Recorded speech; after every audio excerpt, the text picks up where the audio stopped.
Trump America का ऐसा सदर है जो मेहमानों को बुलाकर बेइज्जत करे, इत्तेहादियों को आंखें दिखाए और कमजोर ममालिक को हुक्म दे कि जो कहता हूं वो करो या मरने के लिए तैयार हो जाओ।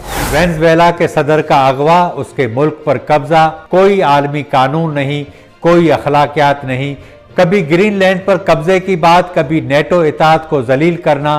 पैगाम एक ही है कि मैं ही ताकत हूं, मैं ही कानून हूं, लेकिन वो अपने मुल्क की तारीख में अकेला ऐसा नहीं। इसी अमेरिका ने अपने सबसे बड़े साइंसदान को भी बर्बाद कर दिया जिसने उसे सुपर पावर बनाया था।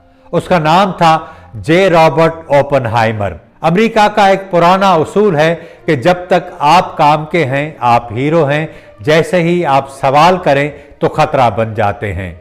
आज वेनेजुएला, कल अफगानिस्तान था, उससे पहले इराक, फिर लीबिया, ईरान पर कब्जे की तैयारी। लेकिन सबसे पहले ये खेल ओपनहाइमर के साथ खेला गया। ये वो साइंटिस्ट था जिसने एटम बम बनाने के मंसूबे की कयादत की। इसी बम ने जंग जितवाई और अमेरिका को सुपर पावर बना दिया। फिर उसे कहा गया कि हाइड्रोजन बम बनाओ, उसने इनकार किया, कहा कि अब मजीद बम नहीं, ये इंसानियत के लिए तबाही होगी। बस इसी एक इनकार ने उसे हीरो से विलन बना दिया।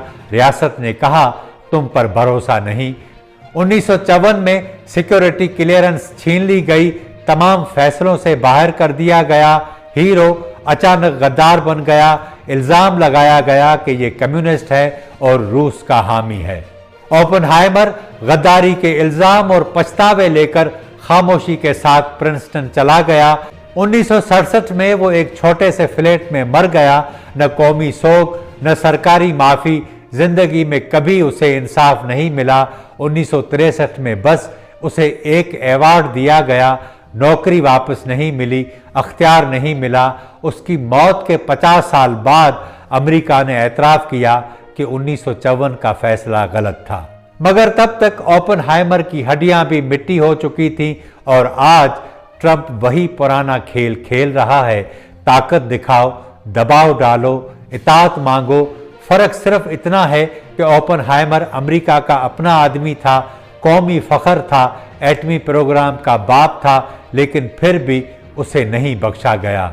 ओपनहाइमर की कहानी हमें एक तल्ख सबक देती है कि ताकतवर मुल्क हों या अफराद, उनकी दोस्ती मुफादात तक होती है। मुफाद खत्म, दोस्ती खत्म। हीरो और गद्दार के दरमियान सिर्फ एक इनकार का फासला होता है। और जब ताकत कानून से बालातर हो जाए तो अफराद हो या कौमें, दुनिया जंगल बन जाती है।